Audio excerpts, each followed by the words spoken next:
किसी ने कोई भी किसी किस्म का कोई सवाल पूछना हो रेस्क्यू से रिलेटेड, किसी किस्म का भी फर्स्ट एड से रिलेटेड, वो टीचर्स हैं, वो हमारे मुअज़्ज़िज़ीन हैं, वो स्टूडेंट्स हैं, कोई भी आपके पास आपका क्वेश्चन हो तो आप पूछ सकते हैं। सर 1122 पे कॉल करने का वो तरीका कॉल करने का कराते हैं या मोबाइल से मिलाते हैं, बैलेंस है या नहीं है।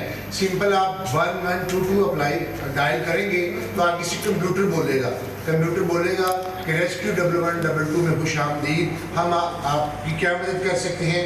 अगर आपको एम्बुलेंस की ज़रूरत है तो 1 डायल करें, अगर कोई और एमरजेंसी है तो 2 डायल करें। आपको अगर एम्बुलेंस की जरूरत होगी तो हम 1 डायल करेंगे। जैसे ही 1 डायल करेंगे तो आपको आगे नुमाइंदा बोलेगा, हमारा गुजरात से कॉल उठाएगा, वो बोलेगा जी रेस्क्यू 1122 गुजरात, हम आपकी क्या मदद कर सकते हैं। आप बताएंगे ये एमरजेंसी है, तो आपसे पूछेगा कहाँ से बात करते हैं, आप उसको एरिया बताइएगा, तो आपसे एमरजेंसी की नेचर पूछ के वो डायरेक्ट ट्रांसफ़र कर देगा, कॉल जो है वो फॉरवर्ड कर देगा जो वहाँ नज़दीक तीन गाड़ी होगी उससे, तो आप गाड़ी वालों को बताएंगे तो गाड़ी आपके पास फ़ौरन पहुँच जाएगी। बाज़ दफ़ा अभी रिसेंटली कोई 15-20 दिन पहले कंप्लेन आई कि सर हम कॉल करते हैं और कॉल मिलती नहीं है, तो ऑन लोकेशन वहाँ मौजूद था क्योंकि हमारे ऑफिस के करीब ही थी वो लोकेशन भी, तो मैं वैसे गुजर रहा था।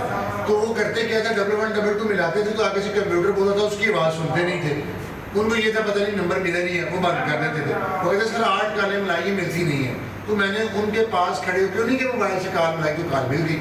फिर मैंने उनको तरीकाकार समझाया, ठीक है। तरीकाकार क्या है कि आपने 1122 डायल करना है, कंप्यूटर जो आपको बता रहा है उसकी बात सुननी है और उसके मुताबिक अपना बटन जो है वो प्रेस कर देना है। जैसे ही प्रेस करेंगे तो फिर नुमाइंदा गुजरात से कॉल उठाएगा और वो आपको बताएगा कि वो कहाँ से बोल रहा है। वो आपको कहेगा वेलकम 1122 गुजरात, हम आपकी क्या मदद कर सकते हैं। फिर फर्दर आप उनको इन्फॉर्मेशन दीजिएगा और वो आपकी हेल्प के लिए गाड़ी जो भी आपकी जरूरत होगी वो गाड़ी आपको अवेल करवा देगा। ठीक है जी सर, बहुत अच्छा क्वेश्चन है जी। अभी मौसम आ गया गर्मी का, तो अक्सर बच्चों के नाक से वो नक्सीर आती है, गर्मी के अंदर बच्चों के नाक से वो ब्लड निकलना शुरू होता है जिसको नक्सीर बोला जाता है।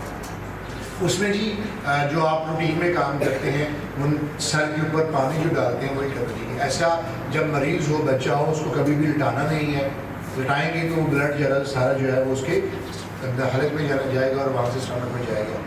असल में होता क्या है, ये हमारे इस पॉइंट पे नाक के अंदर, इस पॉइंट के अंदर इंटरनल जो है वो ब्रेक बालों की तरह खून की नालियाँ हैं, कैपिलरीज उनको बोला जाता है। जब गर्मी ज़्यादा होती है तो बाज़ लोगों का, सारे का नहीं, बाज़ लोगों का, मोस्टली बच्चों का रूटीन का जो बॉडी टेम्परेचर है उससे ज़्यादा बढ़ जाता है। अब सीट का ज़्यादा इंटरनल बॉडी टेम्परेचर, उससे ब्लड की सर्कुलेशन बढ़ती है और ये क्योंकि वेन जो हमारी कैपिलरीज होती हैं वो उस तरह मजबूत नहीं होती है, जल्दी फट जाती है, वो फटती है और ब्लड नाक से बहना शुरू हो जाता है। तो आप जब ठंडा पानी डालते हैं सर के ऊपर तो वो बॉडी का टेम्परेचर भी कम होता है, या बॉडी का टेम्परेचर कम होगा तो सर्कुलेशन कम हो जाएगी और फिर कूलिंग भी मिलती है। तो इन दोनों तरीकों के साथ ब्लड जो है वो फौरी तौर पर कंट्रोल हो जाता है। ऐसे मरीज़ को आपने कभी भी लिटाना नहीं, सिर्फ यही है। और अगर आप उसके नोज़ को पिंच करते हैं तो फिर उसको मुंह का, उसको कहना है कि मुंह के रास्ते ब्लड जो होता है हलक में वो बाहर फेंकता रहे, वो अंदर हलक वो उसके स्टमक में न जाए।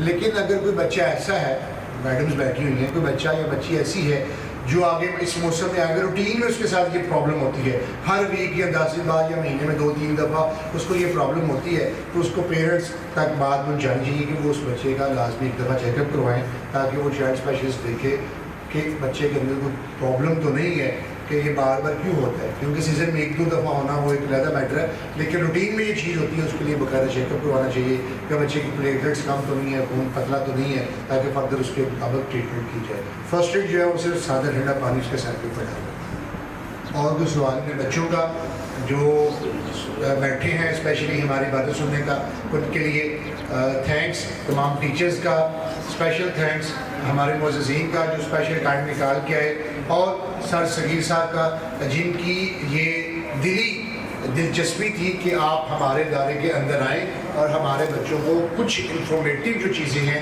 वो 1122 के बारे में बताएँ।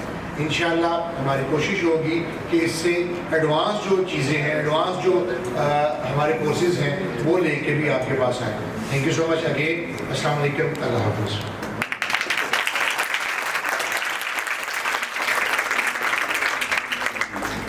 बेटा बैठ जाए आप।